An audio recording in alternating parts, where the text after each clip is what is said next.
Olá a todos, sou Giovana Rodrigues, autora do trabalho A Tinta Ecológica como Fator de Integração Solidária, Social e Ambiental em Comunidades Urbanas e Rurais.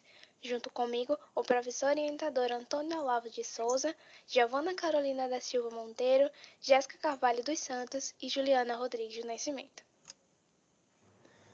Caros amigos e amigas ambientalistas e participantes do 4º Congresso Sul-Americano de Resíduos Sólidos e Sustentabilidade, promovido pelo IBEAS.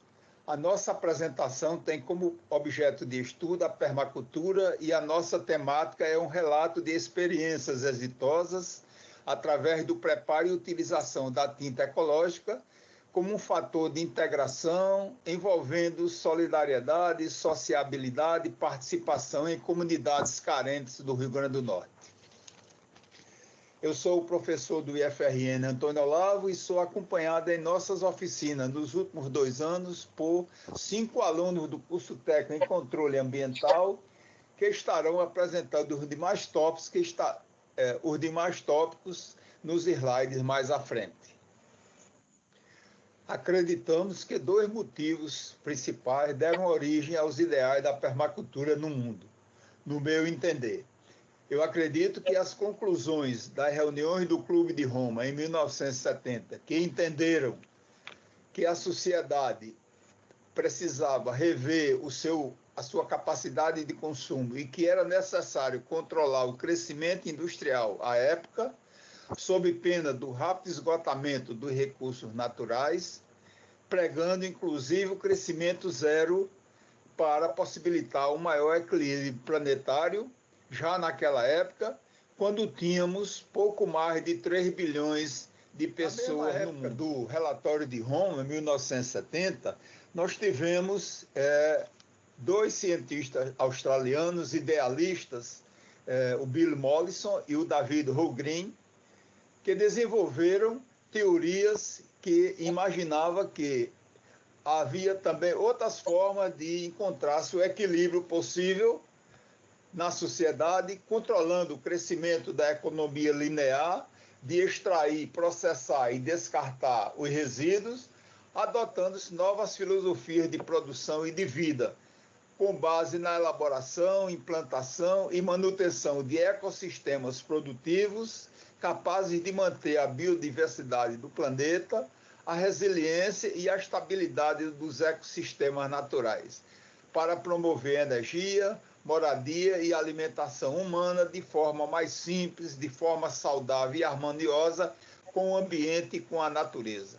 Propunham eles uma volta às origens da sociedade com menos consumo e menos desperdício e utilizando o máximo possível os recursos naturais da terra, que são bem conhecidos. Daí surgiu a filosofia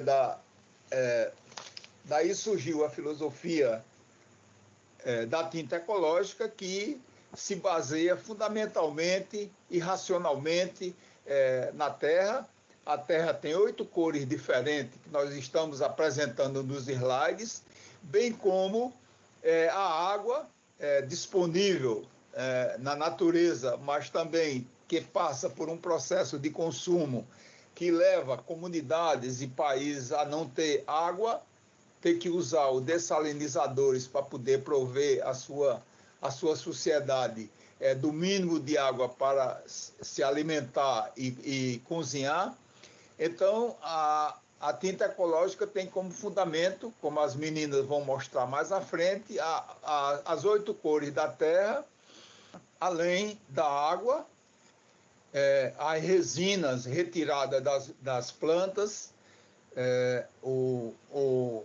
a gema de ovo ou o alho pisado, que seria o agregante para dar uma estabilidade nessa pintura. Então, esse trabalho, essa pintura, ele traz uma beleza muito grande em comunidades degradadas, onde as pessoas sentem orgulho de, em mutirão, se reunir, transformar e mostrar uma outra realidade com cores diversificadas, embelezando, dando salubridade e dando melhoria ao seu ambiente familiar. Pois então, Morrison e Holmgren criaram 3 princípios éticos capazes de mudar a face do mundo se houvesse uma visão voltada à permacultura. Então, segundo eles, o primeiro aspecto seria cuidar da terra, para dela tirar o sustento de forma simples, racional e em equilíbrio com a natureza, como é hoje e sempre foi a agricultura orgânica, a compostagem, as cimenteiras, o aproveitamento racional das plantas medicinais, a eliminação das pesticidas completamente dos plantios, o combate aos desperdícios e o excesso de consumo de insumos que estão em via acelerada de extinção. O segundo princípio ético, como não poderia deixar de ser, é o cuidar das pessoas. A visão de voltar às origens, a visão a proposta de viver de forma mais simples, imagina-se que as pessoas se reuniriam em comunidade de prática e dividiriam o seu sustento, seja um colaborando com o outro em relação ao plantio, aos tratos culturais, à preparação da terra, e dessa forma haveria oportunidade de mais cooperação, de mais participação, de ações humanitárias e a busca de soluções que atendessem às necessidades coletivas. Se nós visualizarmos e pensarmos na Agenda 2030 da ONU hoje, que mostra uma sociedade egoísta, uma sociedade desigual, a fome em países mais pobres, o desemprego e o sonho extraordinário de professores e ambientalistas de não deixar ninguém para trás, é uma utopia que a gente não consegue ver nesse curto prazo. Faltam apenas 9 anos para 2030, mas a gente vê um mundo desigual, um mundo diferente, as pessoas com excesso de consumo, as pessoas egoístas sem pensar no próximo, e cada dia as dificuldades aparecem. No terceiro ponto, ele fala do compartilhamento dos excedentes. Uma coisa linda, é o princípio da cooperação, o princípio da dádiva, aonde você dá sem expectativa de retorno. Ou seja, as pessoas que têm mais sucesso dividem aquilo que têm com aqueles que não têm. Nós vivemos um momento de pandemia onde o brasileiro e o mundo está se expondo a essa realidade. Milhões de pessoas passando necessidade, milhões de pessoas passando fome, mas ainda a gente vê pessoas em redes sociais, na própria televisão, se promovendo e mostrando riquezas que não levam a nada e nem contribuem para o humanismo e nem para o benefício da sociedade. Diante do insucesso que a gente pode compreender que seja a adoção desses princípios pelo egoísmo humano e pela quantidade de pessoas no mundo, tem surgido uma alternativa muito rica que pode contribuir para uma visão diferente da sociedade. É a economia circular. A economia circular tem como propósito o reaproveitamento e reprocessamento das sobras de insumo, transformando em novos produtos sem provocar resíduos sólidos ou líquidos que lotam os lixões hoje. Pode ser uma alternativa viável diante de um mundo que terá 9 bilhões de pessoas em 2030, com poder de compra maior, mas que no ritmo atual de vida planetária, onde a demanda por produto não para de crescer, certamente levarão os recursos naturais ao esgotamento. A economia circular propõe algo mais do que produzir, extrair, produzir e consumir. ela propõe que esse consumo que gera desperdício, haja um reaproveitamento na origem, ou seja, não se deixe nada para ir para a reciclagem. Evite-se o desperdício. Consequentemente, haveria mais produto à disposição das pessoas, considerando esse volume de pessoas com riquezas, podendo tendo recurso para comprar e não encontrando o que comprar por conta dos recursos naturais e por conta daquilo que está indisponível na natureza. Nós gostaríamos de concluir essa parte introdutória falando um pouco da experiência exitosa que é a tinta ecológica. Uma coisa simples, uma coisa barata, uma coisa feita de forma o mais natural possível e que consegue sensibilizar a população. Nós vemos como é a degradação pela falta de políticas públicas no Brasil inteiro.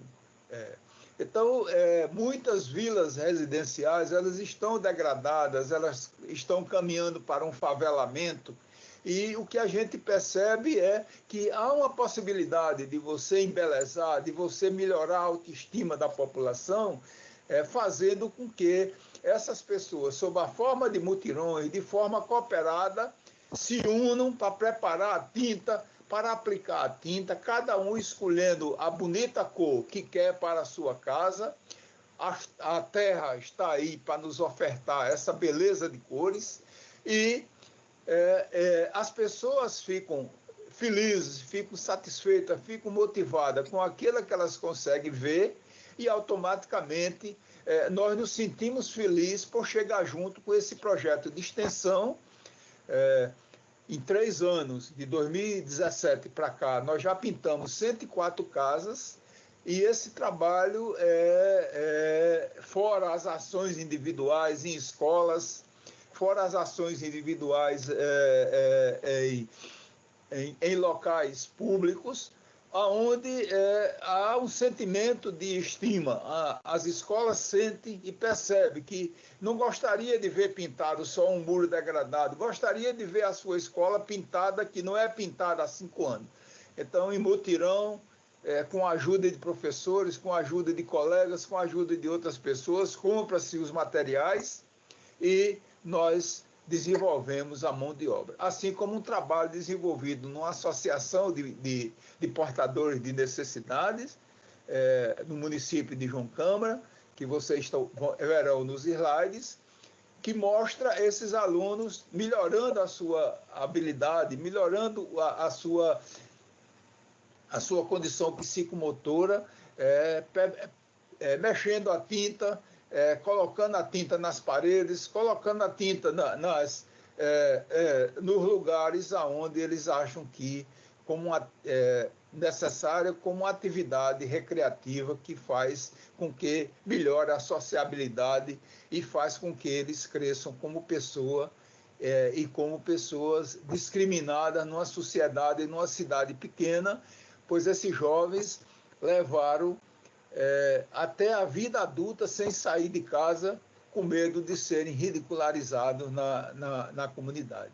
Hoje, esses jovens recebem visitantes, explicam aquilo que eles fazem e já não têm mais medo de sair à rua, porque eles participam de diversos processos produtivos, inclusive da fabricação de sabão com óleo, que nós fazemos também, de detergente, de desinfetante, de forma a ajudá-los a ter uma renda e também melhoraram essa ação psicomotora para o seu desenvolvimento. Os alunos vão dar continuidade à ideia da tinta e à finalidade com que a gente utiliza esse projeto no nosso cotidiano. Muito obrigado a todos. Dando continuidade, de forma geral, objetivamos possibilitar o acesso de pessoas de baixa renda a oficinas socioambientais de baixo custo e de fácil aprendizado, como é a tinta ecológica. Isso permitiria a geração de renda e inclusão dentro da cadeia de valor da sustentabilidade, como um produto capaz de causar impactos sociais e ambientais, além de incentivar as famílias a reduzir seus desperdícios e a cuidar do meio ambiente. Como objetivos específicos, destacamos criar uma cultura permanente sustentável, baseada na cooperação entre homens e a natureza, formar mutirões na ação socioambiental de pintar casas, escolas e ambientes degradados, desenvolver a consciência ambiental, a redução dos desperdícios, a prática da separação dos resíduos recicláveis e evitar o esgotamento dos recursos naturais, utilizar barro, argila e outros produtos ecológicos como água, terra, goma e um pigmento à base de água para produzir tintas orgânicas sustentáveis, de fácil aplicação e de baixo custo. Capacitar empreendedores para trabalhar com a tinta ecológica e jovens comunitários como nós a se tornarem multiplicadores da filosofia da permacultura nos seus ambientes. Na metodologia, descreveremos os métodos que utilizamos para preparar 1,5 litro de tinta e como usá-la. Primeiro, peneiramos e pesamos 700 gramas de barro de construção em qualquer cor natural. Segundo, medimos e colocamos 1 litro de água no vasilhame com capacidade de 2 litros ou mais. Terceiro, medimos 100 ml de cola branca de madeira e colocamos no balde com a água e começamos a mexer. Em seguida, medimos e colocamos 100 ml de um pigmento em cores no balde, onde já se encontram a água e a cola. Por último, adicionamos o barro no balde e continuamos mexendo, buscando homogeneizar o barro, a cor e a cola. Mas atenção, para obter a qualidade com a pintura, como o barro é mais pesado do que a água e a cola, ele fica no fundo do balde. Por isso, sempre devemos mexer a tinta a cada pincelada, passando o pincel pelo fundo do balde para trazer a mistura homogênea dos 3 produtos. O estudo demonstrou que é possível ter uma variedade das cores da tinta ecológica, em que elas são utilizadas para pintar paredes, muros, telas, sendo para embelezar e melhorar os espaços. Outro fator importante é em relação ao meio econômico, em que ela se torna mais acessível, já que possui materiais mais simples e mais baratos, como a água, a terra, a cola, diferentemente do que pintar com cal. Além disso, tem a possibilidade do empreendedorismo, em que as pessoas podem oferecer seus serviços como pintores nas próprias comunidades ou em comunidades vizinhas, em que elas podem comercializar em relação à tinta e agregar mais pessoas a participar desse projeto. Os resultados mostraram que a tinta ecológica possui características semelhantes com as tintas industrializadas, em que ela possui a mesma capacidade de cobertura, fixação da cor sem emissão de odores, com uma secagem relativamente rápida, resistente ao tempo e ainda apresenta ótima aderência às paredes internas e externas. Essa prática vem acontecendo em escolas públicas, associações e em comunidades urbanas e rurais, com a intenção de divulgar a solidariedade, o cooperativismo, a preocupação com a conservação do meio ambiente e com o reaproveitamento dos resíduos sólidos e líquidos, os quais tudo isso são aprendidos através do projeto da tinta ecológica. As imagens apresentadas mostram alunos na fabricação da tinta ecológica, em que são adicionados os componentes com o acompanhamento necessário e logo após é realizada a pintura em muros e paredes dessas escolas. Aqui observamos frases e desenhos feitos por alunos do campus Natal Central do IFRN através da tinta ecológica. Como outro exemplo, temos a arte nas paredes feitas de geotinta ou tinta da terra. Para concluir, é importante ressaltar que esse projeto permite obter produtos que atendam às necessidades humanas sem agredir o meio ambiente, como é o caso do processamento da tinta ecológica à base de terra que vimos, que é de fácil manuseio e utilização, além de ser economicamente viável e ecologicamente sustentável. Além disso, possibilita o atendimento a comunidades e famílias em situação de vulnerabilidade social, uma vez que a tinta ecológica à base de terra pode ser uma boa alternativa também para as pessoas de baixa renda, que poderão pintar suas residências, podendo contribuir assim para a elevação da autoestima de famílias e comunidades. Diante das práticas realizadas, podemos concluir que mesmo os materiais considerados simples, como a terra e suas 8 cores, estas possuem uma rica diversidade natural e que sua composição interfere diretamente na sua coloração. Percebe-se também a importância desse método como respostas aos danos causados pelas tintas industrializadas ao meio ambiente, já que as tintas ecológicas são tintas formuladas com matérias-primas naturais, sem composições sintéticas. Infelizmente, a sociedade não pensa em renunciar à sua vida de conforto e consumo, mesmo estando todos nós à beira do colapso total do planeta Terra. Os 17 Objetivos para o Desenvolvimento Sustentável da Agenda 2030 diz diariamente o quanto a sociedade mundial é egoísta, individualista e insensata, visto o comportamento social das pessoas em tempos de pandemia. A pergunta que fica: o que a nossa sociedade precisa fazer para não deixarmos ninguém para trás? Segue as referências bibliográficas do nosso trabalho. Por fim, deixamos os nossos contatos para dúvidas, sugestões e até mesmo aprofundamentos do assunto da temática que foi abordada. Desejamos a todos um ótimo evento e até breve.